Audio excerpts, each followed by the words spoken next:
Olá para você que acompanha a TV Câmara de Porto Alegre. No programa de hoje vamos tratar do Plano Diretor. Instrumento fundamental para o desenvolvimento de uma cidade, o Plano Diretor estabelece diretrizes para a ocupação do território e deve levar em conta os interesses da população. No programa de hoje, a discussão do Plano Diretor ela se torna ainda mais efetiva porque a discussão sobre essa diretriz ficou para 2025 aqui em Porto Alegre. Apesar da promessa da Prefeitura de votar o Plano Diretor ainda esse ano, a eleição municipal prorrogou o debate. Com a enchente de maio, o que deve mudar no planejamento urbano de Porto Alegre? Para isso, a gente recebe hoje aqui a Helenisa Ávila Campos. Ela é conselheira estadual e também integrante da Comissão Cidades do Instituto de Arquitetos do Brasil, o IAB, e ainda é professora da URGS. Se soma também à nossa conversa a Bárbara Perim Remussi. A Bárbara Perim Remussi é arquiteta e urbanista e também é associada ao Instituto de Estudos Empresariais, o IEE. E, para finalizar, o Antônio Carlos Zago. Ele é arquiteto e urbanista, conselheiro também do Plano Diretor, vice-presidente aí do Conselho Diretor, esse conselho que representa aí também, não só também as entidades, como também a sociedade civil e o próprio governo municipal.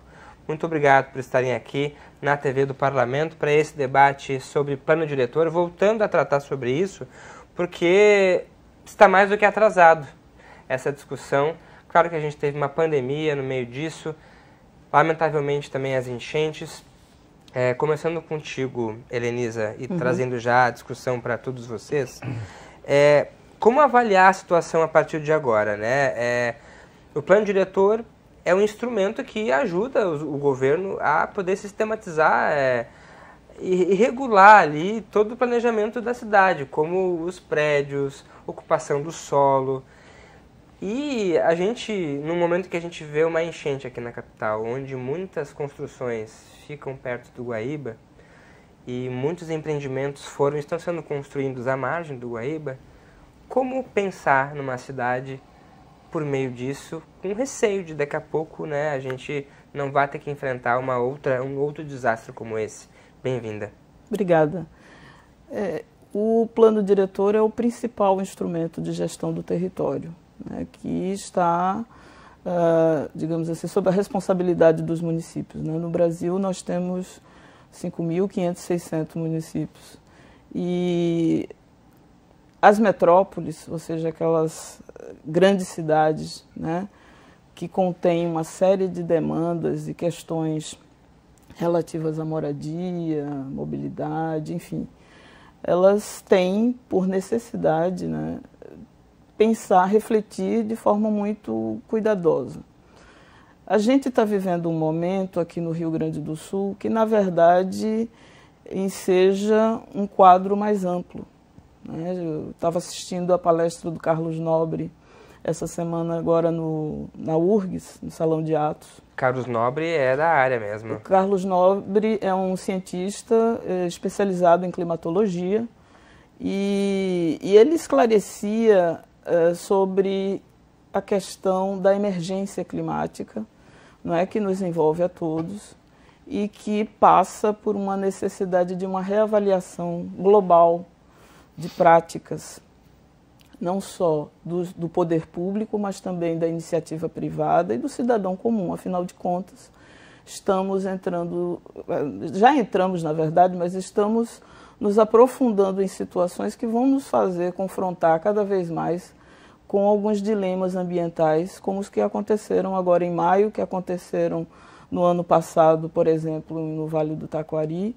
E, enfim, a gente já teve alguns eventos, né, mas que possivelmente vão trazer dor de cabeça para quem vai ter que gerenciar esse território. Então, o desafio para o município é muito grande, mas é importante que esse município conte com a população e que a população saiba do que está acontecendo.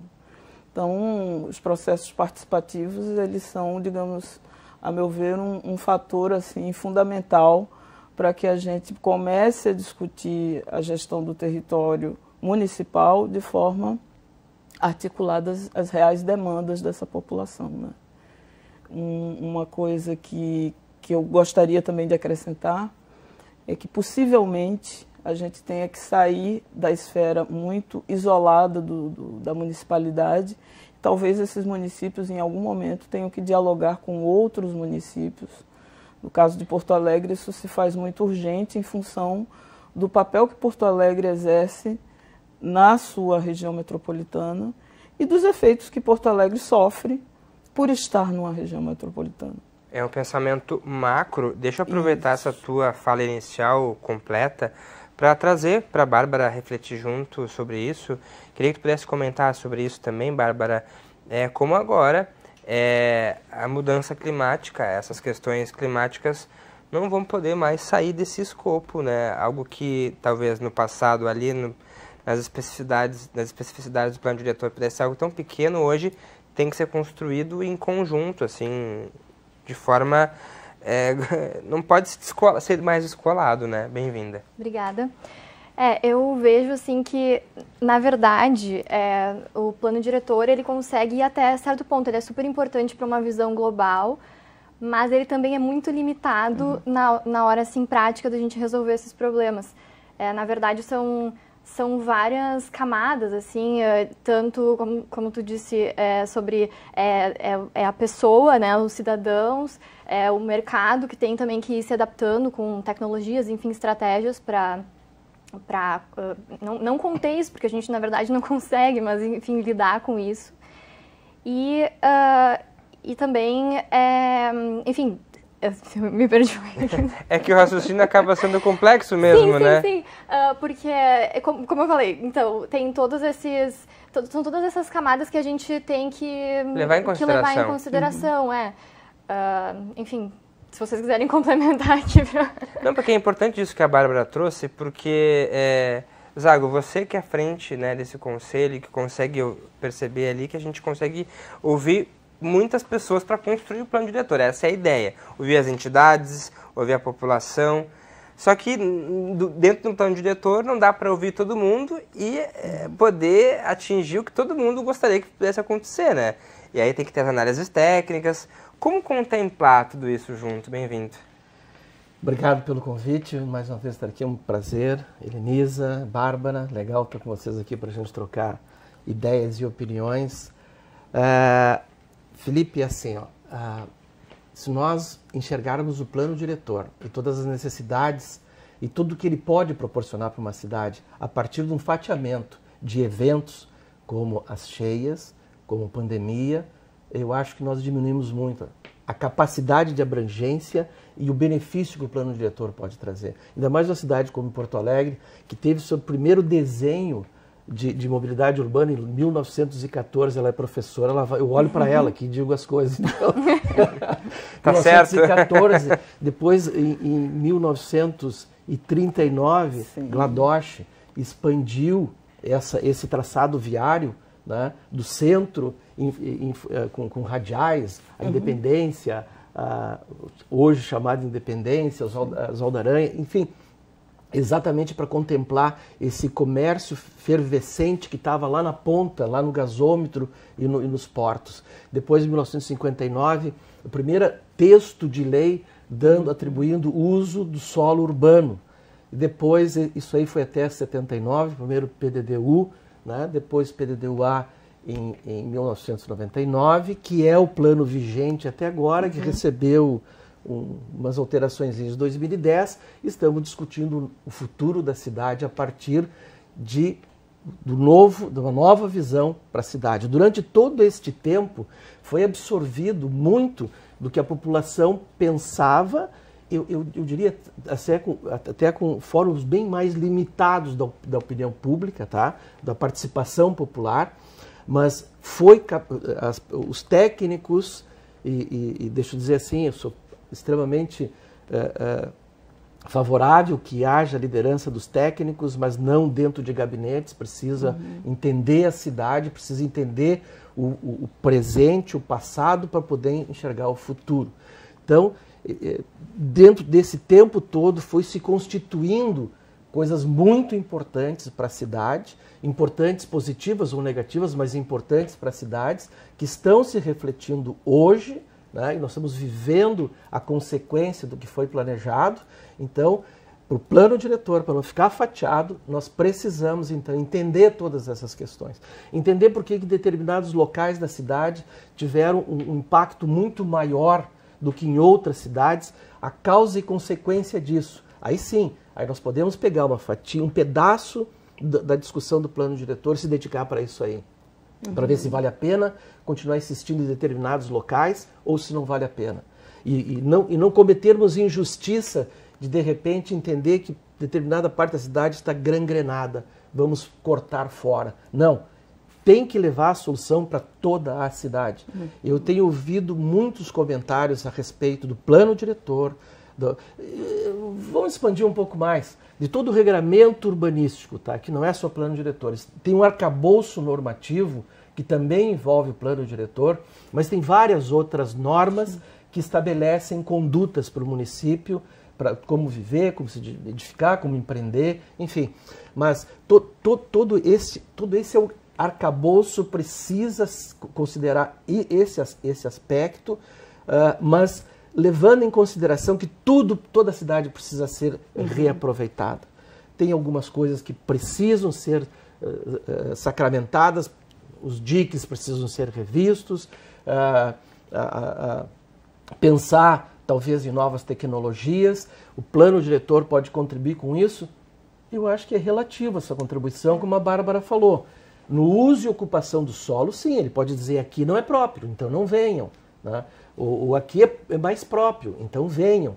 Mas eu acho que assim, acima de tudo a gente vê, vamos pegar assim, como classe social. Qual a classe social ficou mais prejudicada com isso? Vamos começar a entender. O que eu posso fazer como gestor da cidade, a partir dessas normas, né? A partir de tentar com que estas pessoas não sejam afligidas por essas mesmas questões novamente. Então, aí tu começa a pensar assim, talvez repensar aonde essa população deve ou pode habitar, né? O deve é meio pesado, parece que está determinando, né?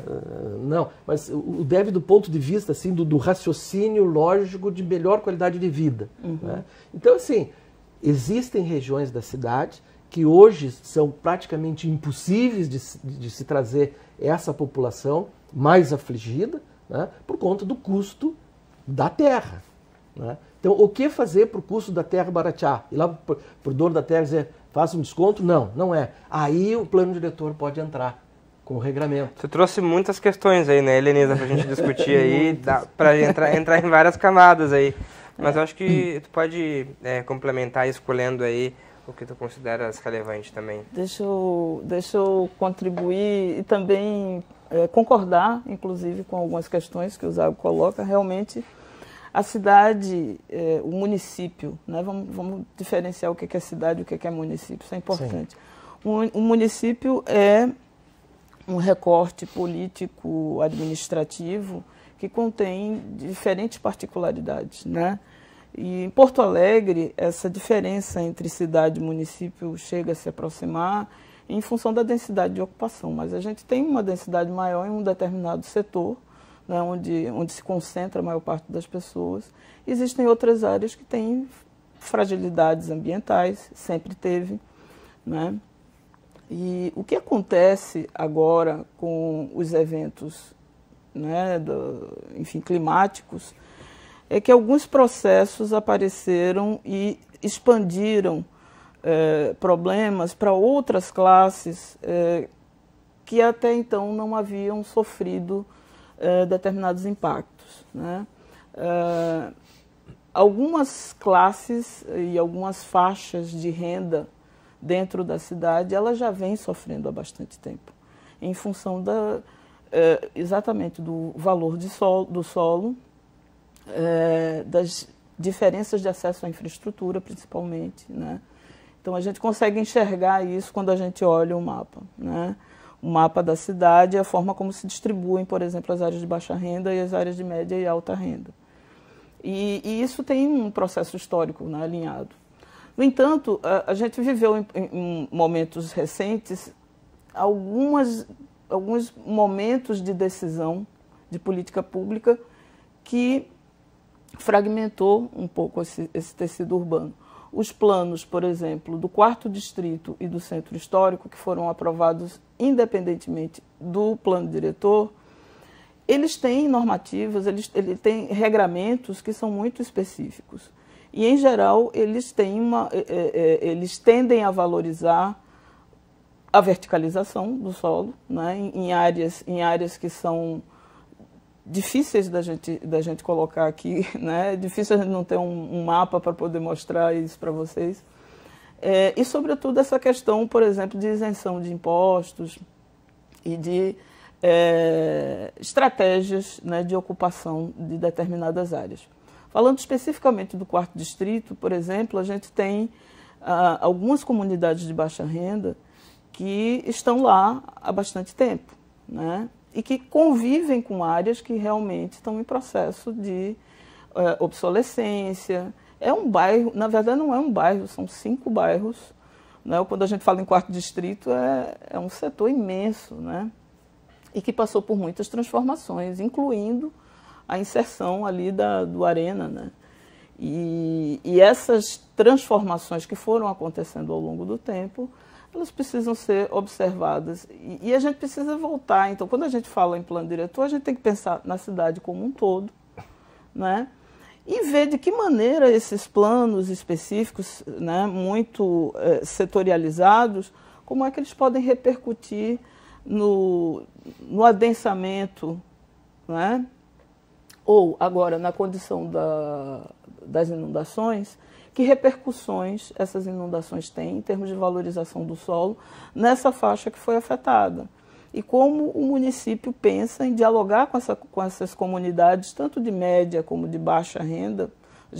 Eu conheço muitas pessoas que moram no bairro do centro, ali, colegas meus da URGS, por exemplo, que são professores, trabalham.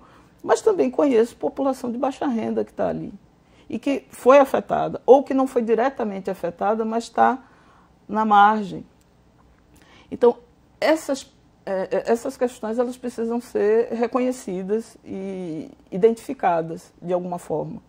Uma questão do planejamento, de uma forma mais ampla, que incorpora o plano diretor, é você renovar também a forma como você se aproxima das comunidades, é você achar mecanismos de identificar e mapear esses problemas, essas particularidades que a cidade vai apresentar, principalmente numa cidade que sofreu uma catástrofe de inundação e que possivelmente vai sofrer novamente em algum momento do futuro.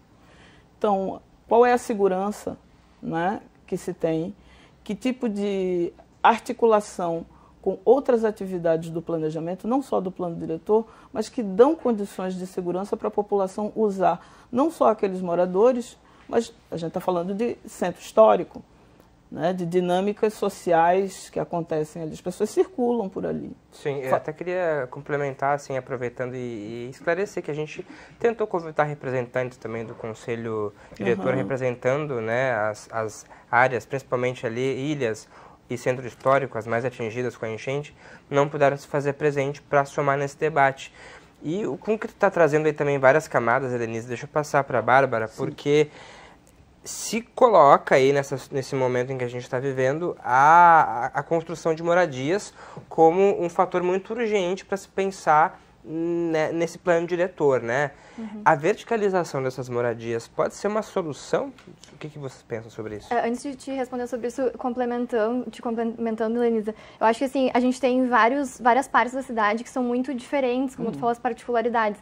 E aí, quando a gente fala sobre, digamos que, desativar certas partes da cidade ou talvez densificar até, também tem que ter o olhar global para poder conseguir se aproximar. Por exemplo, o centro é uma parte super consolidada, não faz muito sentido a gente dizer a partir de agora, essa aqui é uma área alagada e a gente vai abandonar toda essa região. E até mesmo o 4º Distrito, assim, eu me pergunto, é uma região que tem já muita história ali, né, já... Inclusive tem o incentivo, né, da prefeitura. Então, eu me pergunto se, de repente, a verticalização não seria uma forma de a gente estar formando ali uma cidade resiliente no sentido disso. A gente pega o Menino Deus, foi um bairro que ele teve, no ranking das populações afetadas, ele foi a segunda maior população afetada. Mas aí a gente vai para as edificações afetadas, ele está em 6º lugar. Porque, ok, a pessoa foi afetada porque a região dela foi afetada, mas a edificação dela está salva, a casa dela está salva acima do nível da água. Então, aí eu fico um pouco em dúvida até que ponto o plano diretor pode nos ajudar, porque eu também não sou muito favorável ao plano começar a dizer, não, agora todos os prédios dessa região precisam de pilotis porque a água vai avançar. Porque eu acho que quando a gente também começa a colocar as regras no plano de isso tem que ser feito assim, porque isso acontece assado, a gente começa também a limitar a criatividade para que novas estratégias que a gente ainda não pensou venham a surgir com os arquitetos, né, diferentes arquitetos ali debatendo sobre o tema e empreendedores também. Então, eu acho bem interessante, claro que daí tem que ver cada região e tal, mas a verticalização eu vejo como uma boa saída para usar essas áreas, explorar bem assim, essas áreas que são parte da cidade, que eu não vejo deixando de existir, assim, e ter, assim, as pessoas protegidas, digamos. Esses planos diretores que a gente viu, né, que foram feitos do 4º distrito, do centro histórico, tu achas que eles vão precisar ser refeitos a partir de agora, assim, porque tem muita gente que julga que esse fatiamento não foi muito bacana, prejudicou de uma forma geral o plano diretor, que ele deveria ser feito em conjunto com as áreas, não separado. Assim, eu vejo como um ponto positivo no sentido de que eu vejo como um experimento, assim. Talvez fazer isso para toda a cidade é uma mudança que afeta muito, assim, a população, enfim, o mercado. Então, eu acho positivo ter sido feito nessas regiões, até porque eram regiões que estavam realmente adormecidas, assim. Então, é um jeito de ver, ok, o que vai acontecer nesse lugar que não tem tanta gente vivendo atualmente, está sofrendo com isso, inclusive, a gente quer acho super positivo que isso mude. E acho que também não foi um plano, assim, escrito em pedra, foi realmente, e acho que esse é o momento também da gente estar revisitando isso, vendo o que funcionou e podendo melhorar de todas as formas possíveis. Acho que o momento é esse mesmo, de levar, e agora ficando para o ano que vem isso, vai ter que ser refeito, então, né, tudo que já foi, uma boa parte, eu acho, do que já foi construído pelo governo em termos de estratégias, considerando aí o sistema de proteção contra cheias que tu mesmo trouxeste aí, isso tem que estar colocado e privilegiando essas moradias também. Tu achas que verticalizar pode ser uma boa solução? Verticalizar, no conceito mais contemporâneo de urbanismo, é uma consequência de alguma coisa, não uma causa. Ele não vai... Eu não defendo verticalização por verticalização como solução para qualquer coisa. Precisa ser entendido que verticalização é para atender uma determinada questão. Existem outros regramentos dentro do plano diretor e de todo o arcabouço normativo do planejamento urbano que podem conduzir à verticalização, até os espigões. Tá? Mas tudo precisa ser entendido do que está motivando isso aí, de que forma isso está sendo inserido dentro do contexto de toda a legislação urbanística. Então, eu não gosto de discutir verticalização por verticalização. Para fugir da água, fazer pilotis, aí sim, mas daí é uma coisa para fugir. Mas não é isso que vai acontecer, não, que vai solucionar. Tem que rever a proteção, os diques, etc., toda a proteção às cheias, que isso não faz parte do plano diretor, não faz parte. Tem outros regramentos que é mais importante, talvez, que vai afetar esses locais que foram mais atingidos, que é a regulação fundiária, por exemplo. Exatamente. É um outro negócio, parece que fica parte do plano diretor, mas influencia diretamente. Né? É difícil tu discutir plano diretor quando tu vai onde tem asfalto. Parou o asfalto, começa a ficar mais difícil a discussão, aí chegou na vila, acabou a discussão. Até para o acesso das pessoas à habitação, assim, ok, vamos sair, é melhor sair daqui dessa região, mas aí para onde vai? Se a gente primeiro não resolve isso para poder direcionar. Cidadania está muito vinculada a endereço. É fundamental tu ter um endereço. A vila tem endereço? Não tem. Regulação fundiária pode trazer esse tipo de coisa, né? Isso é uma coisa assim que precisa ser colocada, não necessariamente no plano diretor, mas nos planos pormenores, e eu acho assim que planos setoriais, eles são bem-vindos, porque existem demandas específicas, existem até vocações específicas em determinados bairros que tu não consegue atender no geral. Então tu pode fazer planos setorizados, são bem-vindos. Claro que tu tem que enxergar o todo, porque senão tu vai formar ilhas e coisas cânceres dentro da cidade. Mas a impressão que dá é que há um privilégio, né? Isso eu estou querendo trazer para análise também da professora da URGS, que é um privilégio de uma escolha, né? De que essas vilas não sejam contempladas nessa discussão e que todo mundo tem que vir para o centro, ok, a gente tem que discutir que é importante centralizar, mas como também valorizar esses espaços regulares, né? A gente está falando de espaços que não são irregulares, isso é muito importante dizer, porque a comunidade também se forma nesse entorno e a gente não pode deixar que as pessoas percam esse senso de pertencimento. Não é simplesmente tirar aquela família ali e colocar num outro lugar. Não é tirar, é dar opção. A gente tem que dar opção. Eu acho que a opção, seja por meio pecuniário, seja por questão de legislação, mas tem que dar opção para essas pessoas. Mas tu tem que entrar lá dentro da vila, enxergar, e eu vejo isso tem acontecido, eu acho que faz muito tempo que eu estou no Conselho do Plano Diretor, eu vejo vários governos, várias ideologias tentando fazer este vínculo, né? Alguns tiveram mais sucesso, outros menos sucesso, talvez pela metodologia empregada, mas é importante que seja levado em consideração isso, não sei se um capítulo específico, porque isso vai do dia a dia, mas é importante que seja considerado. Eu estava falando antes das questões dos mais atingidos, tem áreas que de fato não é conveniente que voltem para lá.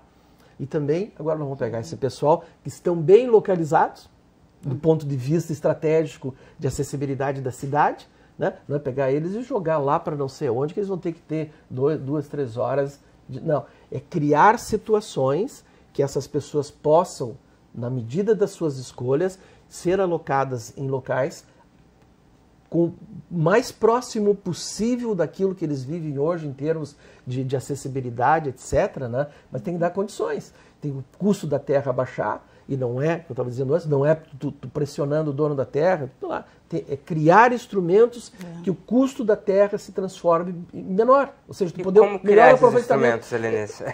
Deixa eu voltar uma coisa. Eu não sei bem se eles têm escolha, se a população de baixa renda tem efetivamente escolha. Opção. Eu acho que eles criar opção. Eu acho que eles não têm opção. E eu acho que os mecanismos têm que ser mais complexos, porque as pessoas de baixa renda precisam estabelecer laços de sociabilidade e laços econômicos também, de sobrevivência dentro desses espaços que já têm uma renda um pouco maior, etc., né? Então, as políticas elas precisam, acho que, serem mais complexas e mais articuladas para gerar transversais para gerar essa condição. Do ponto de vista dessa exclusão, ela aparece de forma muito clara, por exemplo, na verticalização ali de faixa de orla, né? A gente tem uma verticalização feita. Foi exatamente a área que foi atingida, inclusive, agora, né? A gente teve do Menino Deus até o 4º distrito. Voltando para o Carlos Nobre, né, na quarta-feira. Será que não está na hora da gente rever princípios? Talvez a questão da densificação seja um tema melhor do que verticalização, porque não é a mesma coisa. Você pode densificar certas áreas, mas eu acho que o princípio do plano diretor não pode ser a constituição dos espaços construídos, mas a forma como a gente se relaciona com a natureza. Porque, assim, a gente está partindo aqui do princípio de que as nossas decisões sobre aonde construir são mais importantes do que os lugares aonde a gente vai construir. Quando, talvez, o que aconteceu nos lembre que a gente tem feito isso ao longo de tanto tempo e a gente chega onde chega em função dos aterros, em função da densificação de áreas que tem suas fragilidades. A gente não pode negar que o centro da cidade, e boa parte dele, tem aterros, tem áreas com alguma dificuldade de verticalização. Então, é impossível no plano do centro histórico, né, havia, em algum momento, se discutiu que se chegaria até 200 metros, né, de altura. E essa foi uma discussão que a gente fez, inclusive, de forma bastante abrangente, né, na época em que ele foi publicado. Será que cabe? E outra coisa, vamos para o IBGE, tá? Temos muitos imóveis vazios no centro. Vou voltar para essa discussão que já circulou por aí, né? A gente precisa discutir mercado imobiliário, entendeu? Para discutir a ocupação do centro. O que a gente vai proporcionar em relação a esses espaços que estão vazios? O Estatuto da Cidade, que foi promulgado em 2001, principal princípio que ele traz é o da função social da propriedade. Por quê? Porque naquela época já se queria ocupar os espaços vazios das cidades que já apresentavam problemas muito sérios do ponto de vista da sua expansão e da criação de ambientes pouco articulados. Ao mesmo tempo, tu tinha uma população de baixa renda que mora numa periferia que não tem nada e que não aparece nem nos mapas, às vezes, né, de revisão de plano diretor. Isso é um fato, né? Então, assim, o que a gente vai fazer com esse percentual grande de imóveis vazios, né? E muitas vezes de terrenos vazios? O planejamento ele tem que ter uma certa criatividade e eu acho que o mercado precisa começar, se ele não fizer agora, acho que ele perde uma oportunidade grande de ser criativo na forma como ele pode pensar as novas construções e a forma como ele se insere na natureza. Ao invés de construir mais, aproveitar o que já se tem? E talvez criar condições de uma cidade que seja mais resiliente e que também absorva mais essa população de baixa renda, né? Porque, obviamente, quando a gente está falando no mercado imobiliário de grandes construtoras, elas não estão pensando, né, na população de baixa renda. Não é a preocupação delas nesse momento, a gente sabe disso. Porque o acesso se dá pela compra, e a compra de imóveis caros, que tem um padrão alto, e que vão alterar esse entorno, vão pavimentar espaços, vai precisar de asfalto, sabe? Todas essas lógicas da construção civil que são importantes, nas quais nós vivemos, mas que eu acho que chegou o momento da gente parar e pensar, tá, será que a gente não consegue pensar algo diferente? Porto Alegre sempre foi muito inovadora em políticas públicas. Mas em que medida a gente pode ser inovador em pensar um mercado imobiliário que traga alternativas que sejam sustentáveis, entendeu? E que promovam algo em favor da cidade e não em favor de grupos específicos. Aproveitar isso que tu falou, porque isso me lembra o que tu falou também na pergunta anterior sobre essa criatividade, né? Os arquitetos poderem construir esse elemento desses imóveis vazios. Pode se somar a isso? Como pensar nessas estratégias, tu pensas? Eu acho um pouco complicado falar sobre isso quando o imóvel pertence a outra pessoa, assim, porque, enfim, também se o imóvel é meu e por algum motivo que só cabe a mim, né, manter aquele imóvel, um apartamento, por exemplo, que esteja vago no centro. Eu fico pensando um pouco sobre isso, assim, acho um pouco perigoso, assim, essa questão de tipo, equalizar as duas coisas. Mas, ao mesmo tempo, a gente tem vários imóveis também que são do próprio Estado, que estão ali ociosos, e nesse caso eu acho que sim, seria o dever, até pela própria Constituição, de resolver isso, usar esse recurso que está aí e resolver também um problema que é urgente, né? Que já era urgente antes da enchente. Então, olhando por esse lado, eu acho que sim, seria uma boa opção, sabe? E como aproveitar também, Bárbara, esses incentivos, porque a gente falando sobre essa verticalização perto do Guaíba, né? A gente sabe que existem as contrapartidas aí também para se ajudar nos entornos, né? Para que a cidade consiga ter esses respiros e a gente não veja prédio para tudo que é lado, porque a gente precisa ter uma cidade aberta mesmo, né? Será que não era da gente, de repente, ter contrapartidas um pouco mais, assim, efetivas, talvez? Como discutir isso também nesse sentido? Não sei se eu entendi o sentido que tu quer trazer, assim, talvez trazer uma cidade diferente... mais sustentável, né, que as contrapartidas possam de fato serem cumpridas também, que tem uma questão de cobrar que esses empreendimentos cumpram, né, o que foi dado, e que não fique só, construir uma pracinha do lado do empreendimento, mas que a gente possa fazer uma mudança mais substancial para a cidade, né, em termos de devolver para a cidade aquilo que aquele empreendimento recebeu, né? Que é aquele espaço, muitas vezes, na frente do Guaíba ali, que tirou aquela visão de muitos prédios que por muito tempo tinham aquela visão e agora não tem mais, entendendo que a gente tem que ter também o desenvolvimento econômico, né? Como contemplar essas duas coisas também. É complexo também. Tá, não, é que talvez eu possa parecer radical quando eu vou falar o que eu vou falar, tá? Por favor. Mas eu acho que assim, se a gente pegar a cidade, Porto Alegre na origem dela, Porto Alegre não era uma cidade. Ela era natureza. Começa por aí. Começa por aí. Se a gente olhar daquela perspectiva, a partir do momento que se construíram casas ali, a gente já estava destruindo a cidade, assim, o local, né? Então, aí a gente vai escalando isso, a gente destrói casas para construir um prédio baixo, a gente está destruindo as casas, a gente destrói os prédios baixos, para construir prédios mais altos, a gente está destruindo os prédios. Então, e na verdade em qualquer cidade do mundo, não existe cidade que não vá ser construída com destruição, assim, eu acho que... Com reciclagem, exatamente. Enfim, nisso, talvez algumas coisas boas vão ser demolidas no processo, acho que é natural, assim, e também coisas ruins vão ser substituídas por coisas melhores. Então, nesse sentido, eu acho que, eu acho um pouco romântico pensar que a gente deva, exigir algo mais natural, assim, eu vi até algumas estratégias de criar como se fossem ilhas que fossem absorver, assim, a água, né, no caso de uma nova enchente. E eu não sei, eu olhei para aquilo e pensei, ok, mas isso, assim, vamos trazer para a realidade. Como que a gente vai fazer isso? A gente vai dizer, olha só, aqui nesse lugar vai ter que ser uma ilha, então tu vai sair daqui, tá?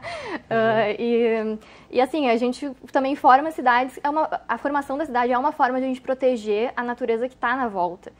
Então, se a gente está concentrando aqui, claro que a gente quer qualidade de vida para todo mundo, não estou falando também para só, né, construir enlouquecidamente sem pensar nisso, mas a densificação e um pouco dessa concentração, eu acho que faz parte da gente pensar na própria natureza, assim, em manter ela na volta. Sim, no entorno, né? Não deixar fora dela. Exato, Exatamente. Da urbanização. Mas bastante interessante o raciocínio da Bárbara. Uma questão assim, quando tu pensa em densificação, uma densificação lógica, boa, tu agrega várias atividades humanas em um espaço, numa superfície menor. Tu vai ter teu trabalho, tua diversão, a questão de educação, tu vai ter vai morar, vai residir, vai ter a praça, parque, num perímetro menor. O que gera essa condição é a densificação. Nós precisamos ter densificação. Eu vou dar rapidinho um testemunho. Eu mudei há 20 anos atrás para uma rua, uma pequena avenida. Na frente tinha uma área que era um quarteirão inteiro, e nesse quarteirão inteiro tinham 3 torres. Tá? Eu conseguia ter uma vista razoável. Tá? De onde eu moro, foram construídas outras torres. Hoje tem 8 torres. A minha vista se reduziu para uns 30%, com otimismo. Eu estou insatisfeito com isso? Não. Por quê? Porque meu vizinho tinha um açougue, uma padaria e mais algumas outras coisas. Hoje eu tenho 3 malls. Hoje eu saio do meu apartamento com a minha esposa, eu passeio pelas calçadas, escolho o mall que eu quero ir para fazer alguma compra de especiarias. Tem supermercado que eu vou a pé, a minha despensa. né?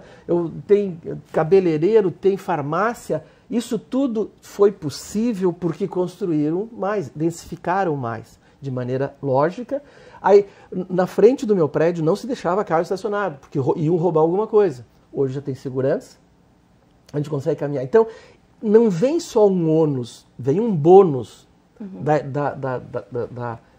de uma concentração maior de população. Hoje eu vejo ali onde eu moro, eu tinha Boa Vista, eu tinha meu escritório no Moinhos de Vento, hoje eu já estou na Boa Vista também. Claro. Eu reduzi o carro, eu reduzi tempo de deslocamento, e veja assim, ó, eu tenho carro próprio, eu transito da Boa Vista até o Moinhos de Vento por avenidas boas, ruas boas.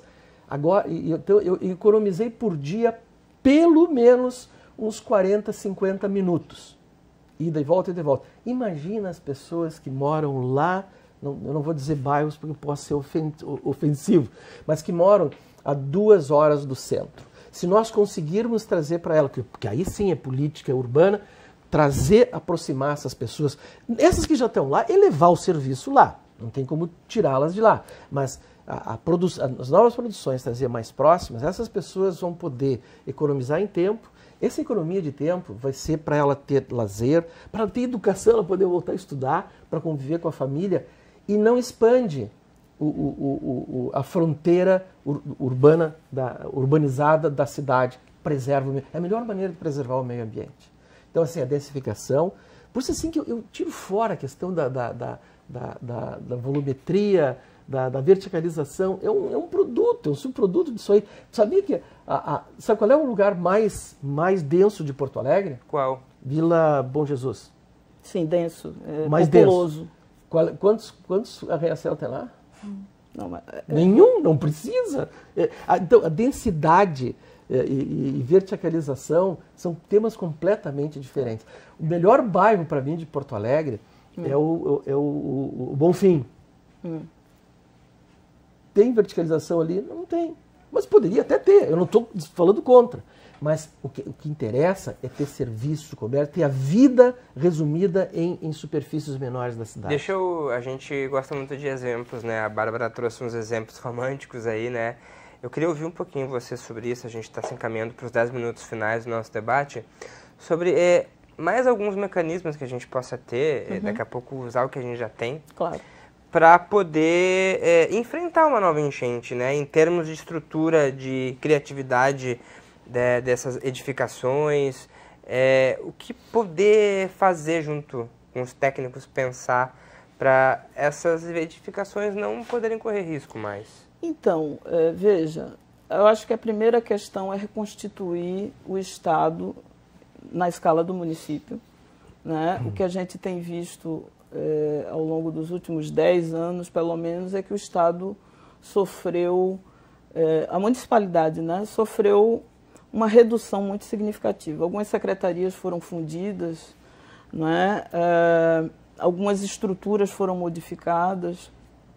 E, na verdade, a gente precisa que essas estruturas elas atendam a sociedade de uma forma melhor e talvez até de maneira descentralizada, uma vez que a gente tem diferentes maneiras de morar e de trabalhar, né?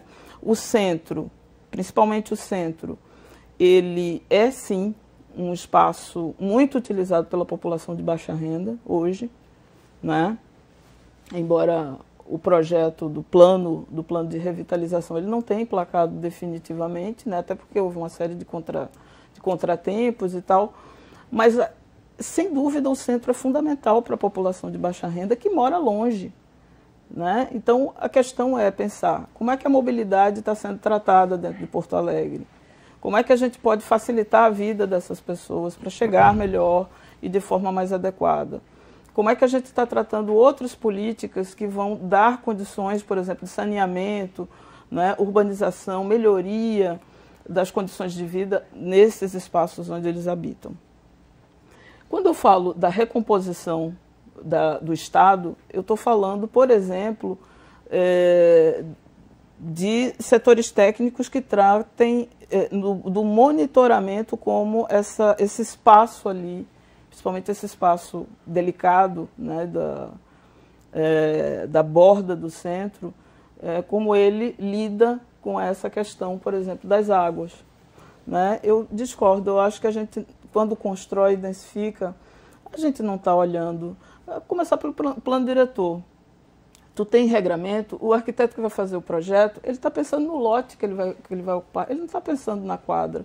É diferente, por exemplo, de outras leis que tem em outros países, em que você precisa se adequar a lógicas de quadra, né? E controlar, por exemplo, alturas. Tu não está preocupado, tu está ocupando aquele espaço e vai tentar fazê-lo da forma mais, digamos assim, densificada, da forma mais maior possível, né? E isso não gera qualquer preocupação com o entorno. Então a gente causa problema no entorno sem que a gente mesmo perceba na nossa prática profissional. E isso não é culpa do arquiteto. Isso é culpa de todo um conjunto de lógicas que nós todos fomos, digamos, ensinados ao longo das nossas trajetórias. E chega um momento em que a gente talvez, concordo, a gente tem um processo de crescimento, não é, do processo de densificação das cidades. Talvez chegue um momento em que a gente precise repensar isso e rever a cidade como espaço de outra coisa. Porque existem instrumentos no plano diretor que tratam dos imóveis privados que estão vazios. Né? O IPTU progressivo no tempo, tem uma série de instrumentos que podem destinar, só que as prefeituras nunca têm coragem de fazer isso, porque vão se confrontar com os proprietários que são donos de grandes glebas, às vezes, dos centros da cidade. Eu não estou falando só de Porto Alegre, estou falando de Brasil. Então, há uma certa dificuldade da municipalidade se colocar de forma autônoma a esse mercado imobiliário e a esse mercado fundiário, de quem possui a posse da terra. Para concluir? Desculpa, para concluir, o que é que eu acho? Acho que plano diretor é um instrumento importante, a gente precisa olhar para ele de uma outra forma e também olhar para a cidade de uma outra forma. Assim como a gente precisa rever princípios nossos, de como a gente age, de como a gente pode pensar uma cidade que pode funcionar de forma integrada, não é? E que seja boa para a maior parte da população, né? Porque ela não está sendo, ela não é boa para muita gente, né? E ela é muito excludente. Então é isso que eu acho que a gente precisa rever. Obrigado, Helenisa, pela tua análise. Eu vou passar para a Bárbara agora poder fazer as considerações finais e se puder trazer mais exemplos viáveis aí, não dessa ilha, mas o que a gente pode pensar e também complementar, se tu quiser, a fala da professora Helenisa. Bom, exemplos viáveis para resolver, eu sinceramente eu não tenho, porque eu acho que é uma coisa que realmente precisa ser melhor analisado. São várias coisas e acho que entraria daí em outra conversa mais técnica e longa também sobre isso. Mas, enfim, a discussão do plano é super importante. Eu acho que a diversidade, acho que tem muito, assim, da gente, né, um pouco nessa desorganização, assim, e diversidade, digamos, que é criada de cada lote ser tratado de uma forma individual. E eu acho que também ali, desses erros e acertos, a gente acaba vendo, tipo, olha só, ao invés de um grande erro de, olha, que essa quadra aqui, não deu certo e aí já tá feito, já fica mais difícil de resolver, que é um pouco, talvez, do que a gente veja hoje no muro, assim, no assunto do muro ali do Guaíba. Eu acho que quando a gente vai fazendo pequenas estratégias, no caso, em cada terreno, a gente vai vendo erros e acertos que podem ir sendo levados e talvez replicados, olhando num macro, né, em outros lugares. Então, por isso eu sou mais assim de ver o plano de uma forma que tenham incentivos que nos levem assim com uma visão mais ampla para os lugares, mas com menos limitações que determinem exatamente, porque isso acaba gerando assim a cidade Porto Alegre como a gente vê hoje, que são vários prédios muito parecidos que tentam otimizar ao máximo o lugar tão limitado que a gente se encontra na hora de projetar. Fica nessa discussão da gente poder não ter tantos limites, mas também ter um limite nesses limites também. Claro. Para a gente não poder extrapolar. E cabe também essa discussão e análise de vocês, arquitetos, poder construir junto e orientar também o poder público, né? que vocês técnicos são os que entendem dessas questões técnicas aí. Muito obrigado, tá, pela tua participação, bom trabalho. Obrigada. E para encerrar, Zago, por favor, leve lá então para o Conselho essas ideias aí também, acho que vai valer para ano que vem, para 2025, vir aqui para a Câmara com um novo prefeito aí eleito, esse plano diretor que a gente espera finalmente que seja discutido aqui pela Câmara de Vereadores. Muito bem, quer dizer que todas essas ideias, tudo isso que a gente está discutindo, faz parte da discussão do plano dentro do Conselho e de todas as reuniões que a gente tem participado. Com a Helenise, a gente já se encontrou em vários eventos para discutir o plano diretor e sempre esses é trazido à pauta isso aí. Mas eu acho assim, sobretudo o plano diretor, ele precisa se preocupar com o que é público. Deixar o privado acontecer. Plano diretor, plano, é uma diretriz que deve ser dada. E não um projeto concebido e lacrado, engessado de cidade. A cidade é muito mais dinâmica, é muito mais orgânica do que a lei que engessa partindo de dentro de gabinetes. A cidade ela é muito mais pujante, muito mais criativa do que o regramento que costuma ser estabelecido. Então, assim, o plano diretor, sobretudo, como regra, como diretriz indutora de crescimento, de desenvolvimento econômico, desenvolvimento social, ele precisa, então, dar as suas diretrizes e não engessar, se preocupar com a questão pública e não se preocupar com a questão privada, trabalhando com diretrizes. Para encerrar, eu quero agradecer a oportunidade. Boas ideias se tira daqui, boas experiências. É bom quando a gente consegue se reunir em um grupo menor, bem pautado, né? E, enfim, e poder avançar com as ideias. Obrigado pela oportunidade. Obrigado, Zago. Obrigado, Helenise. Obrigado também, Bárbara. A discussão fica aberta, né? Porque é muito tema para a gente poder discutir, mais uma vez tratando sobre o plano diretor aqui na TV do Parlamento. Eu agradeço muito a você pela audiência. Você pode rever este e outros programas lá no nosso YouTube e também acompanhar as notícias do Legislativo no site da Câmara de Vereadores de Porto Alegre. Eu me despeço do debate depois de 4 anos à frente desse programa tão importante para a cidade. Na semana que vem, o jornalista Gilberto Caetano toma conta aqui dessa cadeira e vai trazer aí mais debates importantes para a capital gaúcha. A gente se vê na próxima edição. Tchau, tchau.